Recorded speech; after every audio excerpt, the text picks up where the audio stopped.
I'm going to tell you something you probably didn't know. Captain America is bisexual. Or at least that's what a good portion of his young fans would like you to think. Believe it or not, the idea of Steve Rogers, aka Captain America, swinging both ways has become pretty prominent in fan cultures as of late, due, of course, in no small part to his I won't quit you relationship with Bucky Barnes in the movies. This idea, and others like it, is what fangirls like to call a headcanon. Stemming from the word canon, meaning that which is genuine, headcanons are ideas about a particular character or universe that are not explicitly established in the work itself, but could be inferred or interpreted by fans.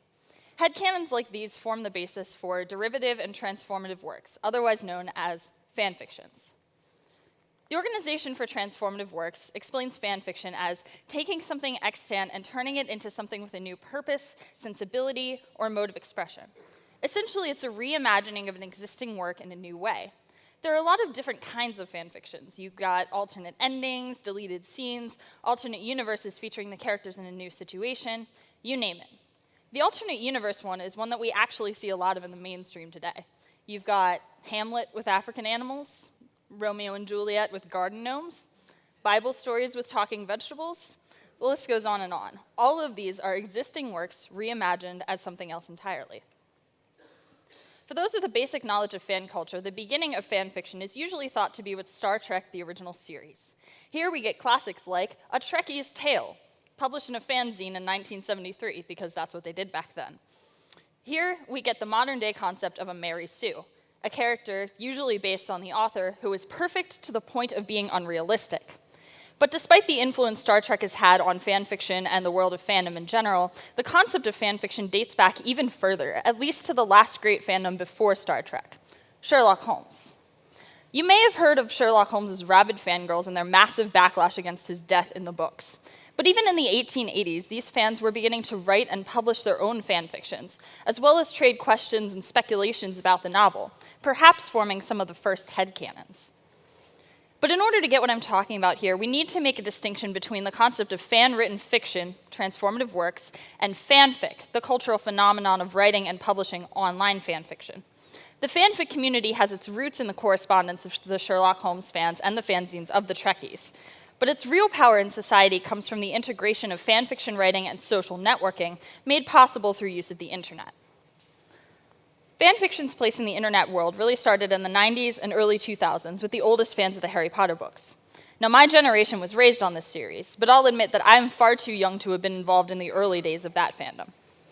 Anyway, following Harry Potter, its older fans, and those of us now old enough to browse the web unrestricted, started getting into other fandoms. Doctor Who, Supernatural, Sherlock, Marvel, even Twilight are all major franchises that formed a pretty significant following in the fanfiction community. From there, it became what it is today, a community which takes the technology we have and uses it to construct a forum for creative expression and social change. And that's reaching my main point. How does it do that? Among those outside the community who actually know what fanfiction is, it tends to get a pretty bad rep. Think about it. All of this spawned from fans of Star Trek. Now, you only need to watch The Big Bang Theory to get an idea of what our society thinks about those kinds of nerds. And you know, popular opinion isn't necessarily always wrong, either. The fanfiction culture is full of some pretty weird stuff. Let me just pause and say that if you're new to the world of fanfic and what I'm saying is making you want to check it out, please do, but proceed with extreme caution. One minute you're looking around for a possible alternate ending to your favorite Star Wars movie, and the next you've stumbled upon a Luke Anakin incest porno with no real idea how you got there. You have got to be careful with this stuff. But anyway, the nature of fanfic is pretty much just that. Anything goes. The normal rules of censorship and safe for work don't really apply. I'm pretty sure it'd be illegal to show some of this stuff on TV. You've all heard of 50 Shades of Grey, you know what I'm talking about. On the other hand, though, fanfic provides a world of freedom for a lot of people. Teenage girls, I'll correct that to say older teenage girls, the ones who have pretty much reached their maturity level, are starting to discover sex in a whole new way. Some call it pornography. I'll say you're not wrong. But personally, I like to call it education. It's kind of hard to frame a story written by a 16-year-old girl about Harry Potter and Draco Malfoy doing it in the Chamber of Secrets as something educational, but I'm going to take that challenge here. Sex education in the United States is severely lacking. Even in states where kids are taught how to have safe sex, and where schools are permitted to say that sex isn't the worst possible thing two people can do to each other, many teenagers are still pretty clueless about their own bodies. And I'm not saying that schools should teach kids how to have sex, but the fact is, kids are going to learn somewhere. They're going to find out what sex is, how it happens, and what it means. And we need to decide what we want them to learn.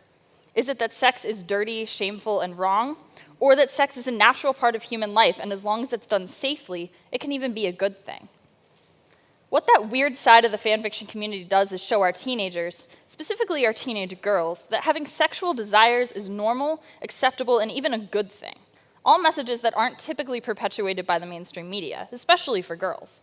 When sex is discussed, male sexuality is often the focus. Studies have proven time and time again that female sexuality is different from male sexuality.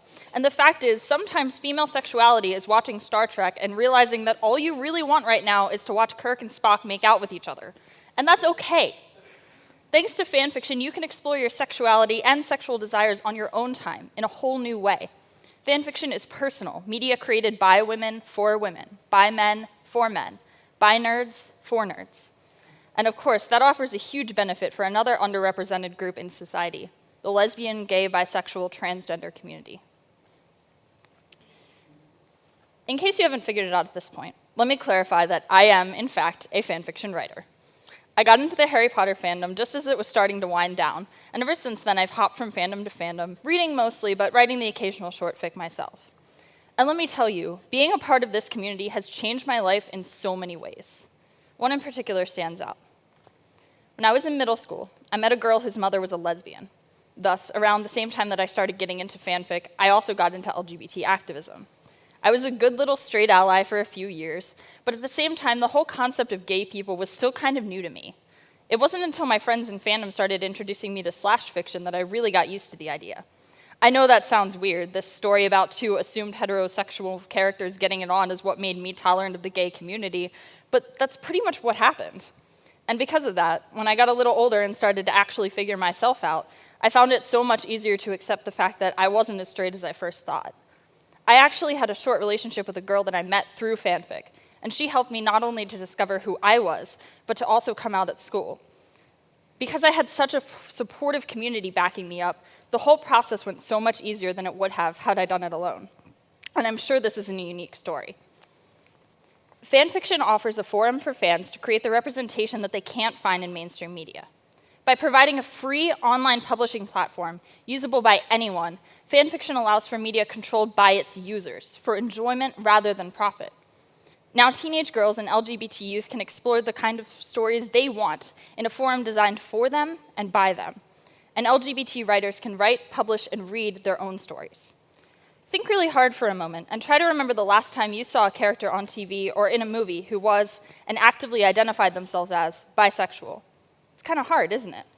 But if I do a search on any fanfiction archive for a bisexual character name here, I could get thousands upon thousands of results.